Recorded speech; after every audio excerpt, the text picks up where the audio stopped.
Good morning, 330 to go. It is, let's get this right. It's May 28th. Wow.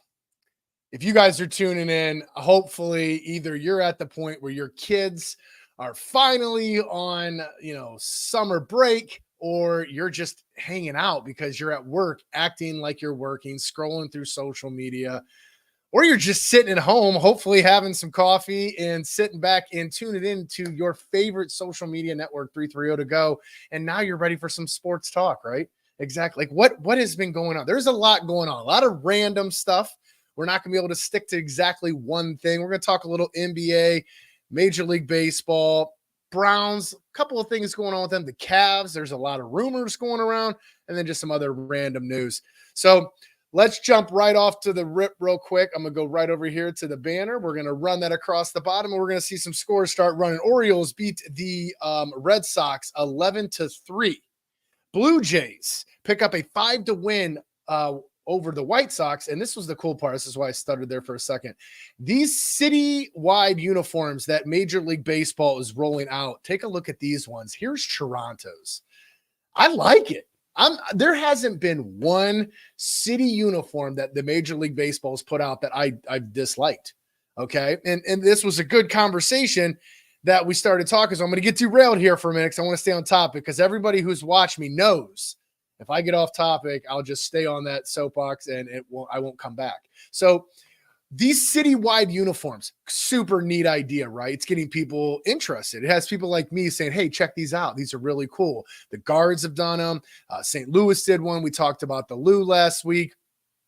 Every MLB team is going to do that. And why are they doing that? You know how hard it is to follow along with Major League Baseball? I don't know about you. Maybe you are a diehard baseball fanatic. You live, breathe it. You're all about it. Good, great. You could care less probably about these uniforms, just something new to look at. You're in depth, the AAA, AA, you follow it all. Even if you played it, it's tough to follow along. But when you come out with cool stuff like this, the materialistic people like myself, okay, we get excited and go, ooh, that's neat, shiny, it's like squirrel, like just instantly I get distracted by something unique, cool, continue to do it. But baseball is tough, and it's smart marketing on the sense of baseball, because you're getting people to come out and potentially pay more attention to it. And then look at 3-3. You just stay in your lane, okay? Who's ever commenting on the 3? You let me run the show. You're getting me angry now. You're already jumping ahead. It's like there's a mic or something, or you big brothered me. You can see my notes. We're going to talk about it, okay? We're going to talk. There it was. There's a comment. Just stay in your lane over there, okay, for a couple of moments.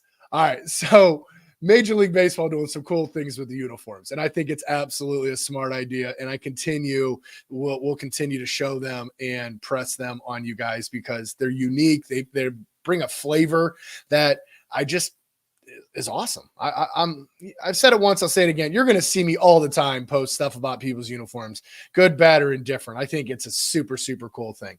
So Katie, diehard baseball fan, she thinks it's amazing. They're trying to get more people interested. That's exactly what it is. And that's what it comes down to. And that's why Major League Baseball, I think, is finally being smart. And honestly, just wear these uniforms. Make these the permanent ones, because those guard ones, I'm sorry, are still – those are sweet. Those are the nicest uniforms I've seen out of the City Guards. All right, so getting back to it, Twins beat the Royals 6-5, and then we come back with the Reds beating the Cardinals 3-1. Brewers, a 5-1 winner over the Cubs. Rockies end the streak for the Guardians, 8-6. It totally gets ruined. A couple of things. Here's a fun fact you're about to learn, and this is what ties in with the Angel Hernandez over there, okay? Guess what Angel Hernandez's last game, who he umpired against? Anybody name? Kind of already giving you a hint, because I stopped on the Rockies and the Guards. This is pertinent to Cleveland. Yes, the Guardians. That was the last game that Angel Hernandez will be known to have umpired. And who is Angel Hernandez? Everyone's like, who is this? I hope he's not related to that other Hernandez that I know. Okay, but he is probably the most controversial umpire in Major League Baseball history. Not that guy. That guy's just as bad. Okay. That guy's just as bad. Someone just threw a ringer at me right there. My producer's behind the scenes pulling strings and throws that out there. That's the guy. That's the Whitlock guy or the what who this is the guy we were talking about. I don't know his name, but I know that face because I've yelled at the screen multiple times when that man's made calls. Junk. Okay, that's what I think of as junk. All right, here's Angel Hernandez. Take a look right here. And what else do I have on there? This is where Angel Hernandez really struggle bust, okay? He didn't understand what a strike zone was, okay? This man would call strikes. I'm not kidding you. We're not talking this. And in baseball, this is a big difference. This is a baseball and a half. He would be out to here. Like it's almost out of the frame. My hands are outside of the frame. That's how drastic this man would call strikes outside of the strike zone. Go watch videos. And he's got this. If you're a baseball fanatic, Katie, you'll probably love this. Every umpire has that way to just, they pull their hands back or they flip their hands. He's got this like I don't know what it is. Okay. It's just not cool. All right. So even from jump, he never really, it wasn't one of my favorites, but he went to arbitration. He tried to get some legal matters going, sued the Major League Baseball, and now there's been a settlement essentially, and now he's retired. So Angel Hernandez, we applaud you. Okay, we applaud you. You had a great career. Sorry to see you go. Happy to see you leave. All right, it's one of those. From a Guardians perspective, whenever he was umpiring anybody else, I thought it was comical, but when you get the guards, and we see some bad calls, there it was. But yes, that'll go down forever knowing that his last game was with your Cleveland Guardians. So moving along, Nationals, an 8-4 winner over the Braves. Giants, 8-4 winner over the Phillies. Padres, 2-1 over the Marlins. And the Mariners beat the Astros 3-2. Katie says Hernandez always somehow made the game about him. He might have been an only child, Katie. I completely relate to him. If he was an only child, I completely understand this. It is about him. It's about us. All right. If he's an only child, I'm sticking with him. All right. He can come over to my group. We have a nice Facebook page, a support group for those people that just don't understand. It is about us. All right. The whole world revolves around us, and Angel Hernandez, it is no different, but he made some really crappy calls. All right. So moving on with basketball. Sorry, here, look where I'm at. Last night, the Celts, a 105-103 winner over the Pacers. I really tried to hype you guys. I really did. I was pumping you up in the New York series. We asked the question if they were the better matchup because that kind of stemmed from when we were talking about the Cavs. Wow. Just wow. Cleveland, Cleveland gave them a better series. And I don't even know what to say right now. All right. The Cleveland Cavaliers banged up, dinged up, gave a better series than the Pacers did. Though, when you do look at the scores, that first game, was that really the whole series right there when they didn't foul and Jaylen Brown hit that three to send it into overtime? Because that was a 133-128 win in game one. Game two, blowout. Okay. That game was done. Pacers were just deflated off of that game one, but then they come back at home and they lose a heartbreaker 114-11. And then last night, 105-102, 3 points separates games 3 and 4. Why? This is supposed to be a fun series. We're supposed to be super excited about this. We're in the conference finals, and both the Eastern and the Western conference finals have just been blah. They really have. Like, anybody pay attention to that other one? Dude, Dallas is walking right into against Boston too. So we're essentially, let's just call it, because I don't have to have a crystal ball for this one. All right. Boston, definitely in the finals. I think it's going to be the Mavericks. All right. And Kyrie hasn't dropped that 50 piece that I promised. All right. That would be a gem in the Garden. Okay. That would be a gem. Could you imagine if Kyrie goes in game one and just drops a nice little 50 piece on the Boston fans? Oh my Lord. It will be ridiculous. All right. There's a storyline there. I said it last week. Porzingis heading back to play against Dallas. Could have stayed with them and still been in the finals, it appears, right? If Porzingis is even back in time. So, yeah, Pacers don't do nothing in that series. They lose all 4 games. They get swept completely out of it. Jaylen Brown, this is the best part. Jaylen Brown wins the Eastern Conference MVP. Whose team is it? I think Jaylen Brown, when they talked about him 2 years ago and he was taking his contract and he was looking, does he want to go off and build something and become a namesake on his own at his own team away from Tatum? Everyone said, nah, he's more of a role player. I think Jaylen Brown is a special, special player. I love his demeanor. I love the way he goes about his business on the court. And I'm actually happy to see that. Okay. I would love it too. Kobe, if Boston wins in the finals, give it to that, the white kid, Derek White or Kobe White, whichever, the point guard for Boston. Give it to him. He's played really well. Tatum, I don't know. It just hasn't been anything spectacular to me. Over on the side with Dallas and Minnesota, Edwards. The only thing Edwards has done spectacular was this. This dunk was disgusting. All right. Just pure disgusting highlight. That has been the greatest action shot of that series. When it's all said and done and the Mavericks sweep them, this will probably be the play that you remember. This will be exactly it. Okay. If we were thinking about the Pacers, all right, against Boston, this would be the picture that'll pretty much highlight that whole series. This is the only way that Indiana was going to stop them. They literally high-hoed, kicked this guy straight in his face, and it wasn't intentional, by no means necessary. All right. This play, first off, this is the Pritchard kid from Boston. He makes a really great move.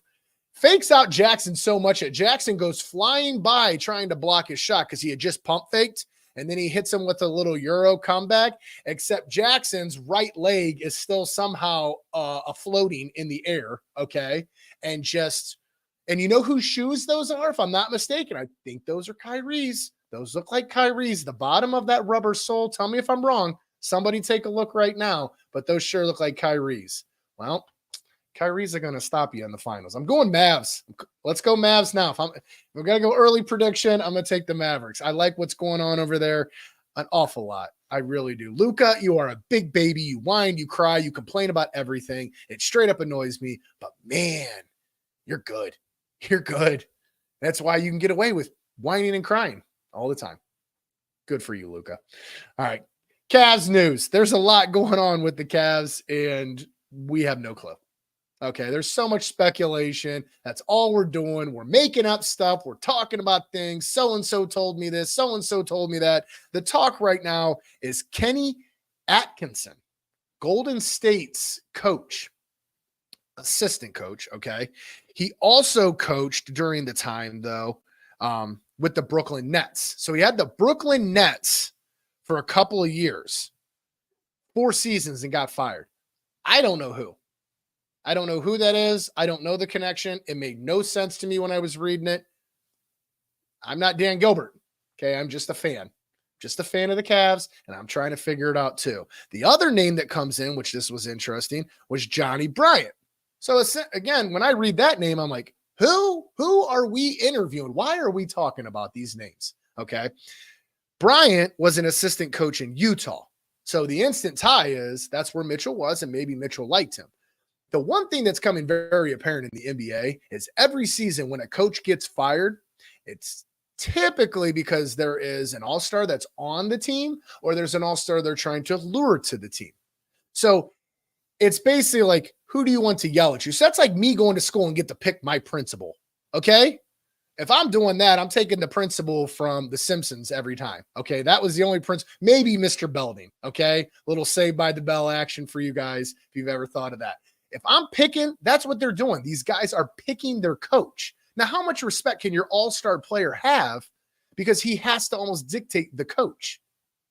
So when we had JB come in, that's what I liked at that time. I was like, all right, we're not playing this game. This guy is going to come in, run the house. But Cleveland has never really, outside of Lenny, I think Lenny was like the greatest coach for the Cavs ever. All right. But every coach after that, I mean, I know Tyronn Lue won, but Tyronn Lue came in to replace a coach that was having locker room issues.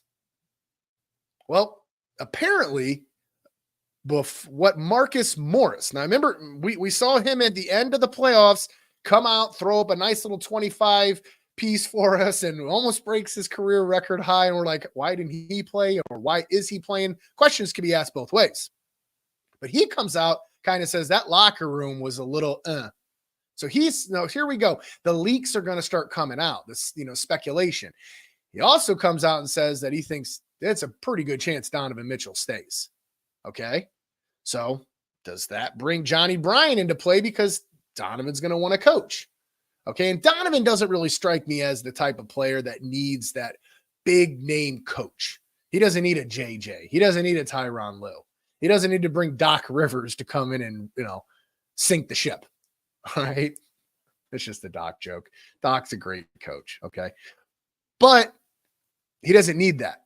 Apparently. Maybe he does, maybe he doesn't. But if you're trying to lure him back, you're going to do whatever you can to be able to keep him there, right?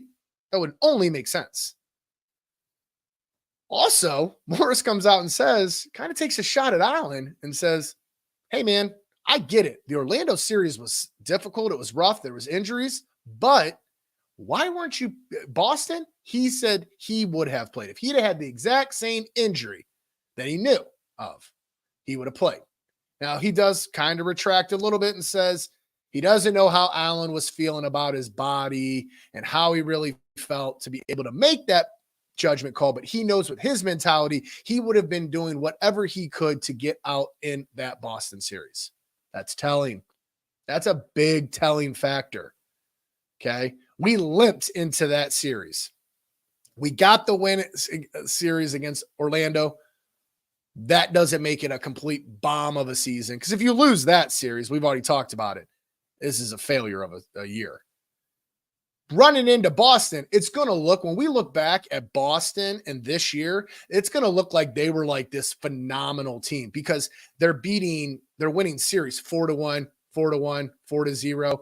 That looks impressive. It really does. When you see that statistical number of how they've gotten to the finals, it's impressive. Dallas is going to be very similar in a sense because they're probably either going to win on a sweep or it's going to be 4-1. Okay. That's what I would think. But there's a lot going on with that cast there that I'm now starting to wonder. LeBron might not be in play. I may have been completely wrong. I may have just made up stuff. Okay. But when LeBron showed up there, it was interesting. It definitely made you think. But if Allen leaves and Garland, who's talked about that he's going to ask for a trade, that does open the door. Okay. You need some leadership. You need some locker room leadership. That's what I hear out of Marcus Morris when he says we need leadership. That was a problem in the locker room. Is LeBron that guy? I don't know. But Cleveland definitely has a lot of things that they're going to have to get up. Kobe Altman comes out and says he doesn't see a big roster shakeup. Well, of course he's going to say that. Okay, and everyone's like, oh, Kobe's being honest. No, he is, but he's not going to show you his cards. You ever played poker with somebody and they're like, yeah, this is what I got. No, okay, he's not going to give away what he's thinking. He's going to try to manipulate, dictate, and do anything he can to bring in pieces and parts to be able to put it around Donovan. I like that scenario a lot more. When you really start breaking it down, Garland and Allen or Mitchell, those are the two sides. I think that's where the line's been drawn. You keeping that or you keeping Mitchell? I'm going to keep Mitchell. I like Mitchell. I like Mitchell a lot. I think Allen's a nice little player. Mobley showed me some pieces and parts towards the end of that playoff run. I think maybe he's going to mature. Got to remember, they're super, super young. I mean, we're talking about players that are, mid-20s and younger. So that's a good problem to have. And that's where Cleveland is right now. All right. Well, moving along in other news, as we talk, don't want to get away from the NBA without showing respect to this man. Mr. Bill Walton passed away yesterday. Complications to that dreaded C word of cancer that no one ever has anything nice to say. And yet again, took another man way too early. But some of these pictures, when you look at it, the main one had to be him there. This guy was a Grateful Dead hippie. That is the one thing you had to love about Bill Walton, as they showed some of his montage of videos and pictures. He looked like he just was having fun. At one point, he's taking off his shirt at one of the college games, and there was this dirt thing where he rubs it on him and puts it all over his face. I don't know what he was talking about at that point, but the gist of it was everyone talked about he just seemed like a man who never took himself too seriously, enjoyed life, just got after it in that sense. It really, really made it the most that he could. And I want to pay respect to him. I will forever, ever, always remember those memes where they would have the announcers, Marv Albert and him, and Marv's head's here, and then you don't even see Walton's head. He's like, all you see is neck. Okay. I mean, the man was so tall, great personality. So, condolences to the family. And I believe Luke was on the Cleveland Cavaliers coaching staff. So, gosh, wouldn't that be something if he ends up catapulting all the way to the top and he becomes a coach? Did coach there for a little bit, had a little bit of an NBA head coaching stint. So, condolences to the Walton family. Thank you for the memories and all the years and as announcer and as a player. With other news in around the league, kind of, okay, NFL, there's a lot going on. Anybody caught Michael Thomas? That's the name that's being thrown out right now. Michael Thomas as a potential landing in Pittsburgh. What is going on? When did everybody all of a sudden think Pittsburgh's a Super Bowl contender? I don't see it. I really don't. I mean, I like Justin Fields. I think Justin Fields, if they just had Justin Fields and not Wilson, I would be more intimidated by him. I'd rather have Russ there right now. I just don't see Russ rekindling any of his magic when he was younger, because I think a lot of that was sustained behind a defense. Now, if Pittsburgh's defense turns in to what Seattle had out there when Russ was there, that could be different. But Russ is also in coming up to mid 30s. And the way that his game was kind of always structured around was getting outside the pocket. So you get older, I can tell you, I've told you, I've torn a calf muscle walking. Okay. And I'm not an athlete, not in shape. Okay. Bald, fat, drunk, and stupid is no way to go through life. Anybody know what movie that's from? Yes, Animal House. You guessed it. All right, Animal House, and that's it. I say that quite often as a joke, but still, I just don't know if Russ is going to be able to sustain what he did when he was younger. So all of a sudden, people want to go to Pittsburgh. Everybody's going to Pittsburgh. That's where they want to be. That's a Super Bowl contender.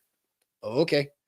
Cleveland trying to offset that, because now the wide receivers, there's a lot going on with the wide receivers in the NFL. Justin Jefferson's not reporting. He's going to sit back. He's going to wait. He wants to see what kind of contract he gets. There's a domino of contracts with wide receivers left and right in the NFL that is really going to make for some interesting news as we get closer into these OTAs and all that stuff. Cleveland still looking to potentially add a wide receiver to the room. And yeah, Hunter Renfrow. Why does that name sound familiar? And if you watch Clemson back in the day, this was the kid there. And he's a player. Okay. He's been over there, Oakland, Las Vegas. All right. Both of those hasn't been utilized. He had one season, and it was like 2 seasons ago that they really started to use him properly. And he made a big difference. Then got injured. And then that's where they kind of started seeing that whole debacle going on with the Raiders, where Carr was getting exited out. Plus, they're dealing with McDaniels as a coach. Now they've got the new coaching regime in there. They've added some receiving pieces, and Hunter Renfrow kind of looks to be on the out. Great locker room guy. Bring him in. I love that. If you can get Hunter Renfrow in our receiving locker room, we're chained. Cleveland has 0. Deshaun has 0. No room for an excuse. Okay? None. Keep your nose clean for an entire NFL season, and I honestly feel like Cleveland could make it to an AFC championship. Okay? That's my Super Bowl for the Browns. I'm one less game. That's what I want. I want one less game. That's a goal. I think if you get there, then we could talk about here. But even mentioning mentioning Super Bowl with Browns. Oh my gosh, it's like oil and vinegar. It doesn't mix. Just doesn't mix. Get to an AFC championship game and let's start talking. And I think Cleveland has a legit chance this year if Deshaun comes in place. A lot of pressure on him, but you know what? We saw Aaron Rodgers last week say, hey, I got a lot of pressure on me. And if I falter, it's on me. If the Jets don't do something, it's on me. Deshaun, I need you to have that mentality. I need you to move that direction, and that's where we need to be, okay? It's that simple. Plenty more times I'm going to sit and ride that little idea. I mean, you're going to hear me say it an awful lot because there's absolutely no excuse whatsoever. So, other heartbreaking news, and I'll leave you with this. I say it quite often, myself, Mike Voorhees, Mike says it an awful lot. Be kind, be nice. When we get on here and talk, we don't ever know how to get off. We don't ever know how to get off the air. An easy segue to move right off of here. You just want me to look at you and say bye. Okay, that would look corny. Usually we try to say something, and I see it so often in the comment section, and it's not just on our social media. It's on social media across the board. People are nasty, mean, rude, and you have no clue what somebody's going through. Zero. Absolutely zero. And if you guys paid attention to anything in the news with golf over the weekend, there was a young kid, Grayson Murray, golfer. Okay. He's playing on the Corn Ferry Tour, which is a lower tour, but trying to make it to the PGA. And this man decided to take his life. Okay. That is just, I don't even know how to wrap my head around that. All right. But when you started to see all these golfers talk, we look at golf as the elitist almost in a sense. You get nice food, nice cars, you go to these nice country clubs, you win money, and life is great, grand, and you have no issues and no problems, and there's nothing. I think anybody who really has kind of looked at any sports like that or any type of lifestyle that you're very fortunate to make a X amount of dollar and have that, you also know Biggie got it right back in the day. More money, more problems. Okay. Like it's really that simple in a sense. You think of that. And I say that jokingly, but really we have no clue what was going through his mind.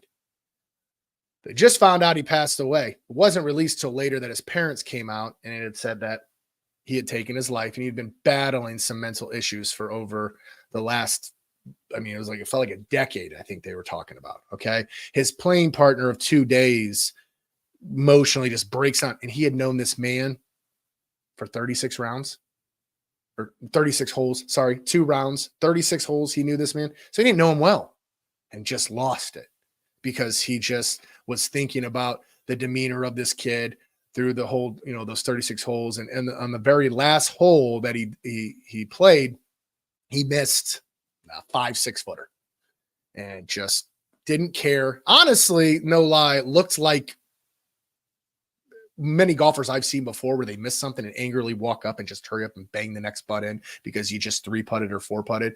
He has a moment like that. And then we find out the next day passes away, and it ends up coming out 2 days later that, his parents had released that. So right here, I thought this was just a great thing. And this is how I wanted to leave it today. To honor him, Harry Higgs makes a plea. Say something nice to somebody you don't know. And I saw that, and my goodness, have I said that? I know I've said that in a phrase. I know multiple people think something along that lines. How often do you ever just stop and say something nice to somebody? You don't see it. You almost think about it, and this is how my mind works. Somebody comes up to me and is like, hey, hope you have a good day. I'm instantly like, what is wrong with you? Why are you stopping and saying something nice to me? Like I'm defensive. That's where we are as a culture. Okay, so taking the opportunity to sit here and correlate what happened, unfortunately, with this young man in golf who obviously had a lot of pressure. You don't know what somebody's going through. This guy's out here trying to make it. He's sitting there back there thinking of the countless hours that his parents, that he has endured trying to make a difference. I mean, these guys, put in perspective, just to shave off 2-3 strokes around is significant. It just doesn't happen. Okay. I went and played golf yesterday. I bought a brand new bag boy walk thing. So I wanted to walk. I played 18 holes. I've never walked and played 18 holes once. I usually do 9. I'll tell you what, by hole 14, I was questioning why I even did it. My legs hurt, my knees hurt. I was hurting. I was out of shape. I was like, oh my God, I'm going to die on this golf course because I can't make it. I can't walk. All right. Then I just started thinking, and this is what popped into my head was actually this gentleman from golf where like, really, I'm going to think something as silly as that, like I can't do something, but here's this guy who went through so much and obviously felt some sort of way to be able to do that. And it just, I don't know, it hit me weird. I don't know exactly if I'm portraying it 100% off to everybody to understand, but I think that comment, again, just saying something nice to somebody you don't know, man, what a difference that can make. What could that do to somebody else's day? And that's what I want. That's my challenge to everybody, not just today, for the rest of the week, for the rest of the summer. Okay? That's what we want to do. Just stop, say something nice to somebody you just don't know. Why? Because you can make that little bit of difference by just doing that. So that wraps up 330 to go sports talk show for, wow, we are almost, I don't even want to say June, but we're going to be there. We're almost to June. You guys who have been tuning in, I wanted to take a second again. Thank you so much. All right. We're creeping on like 6 months that I've had some loyal viewers. You guys tune in, you guys comment, you hang out with me every Tuesday and Thursday, and I am appreciative for that. So I want to tell everybody out there, I do appreciate you. I do understand what it's like because I'm even guilty of it. I don't stop and watch videos. I don't stop and watch entire things. I'm human. And so anybody who's doing that, I appreciate that you're going to take sometimes 25 to 45 minutes of listening to me ramble on about just your local sports. So I'm very, very thankful for you guys. And go out, say something nice to somebody because you just want to make a difference today. And I will see you guys back here Thursday, 9 a.m. We'll be talking some more news and we'll go from there. Guys, have a great rest of the day. Appreciate you. Enjoy. Get outside. All right. Make it a day. Take care.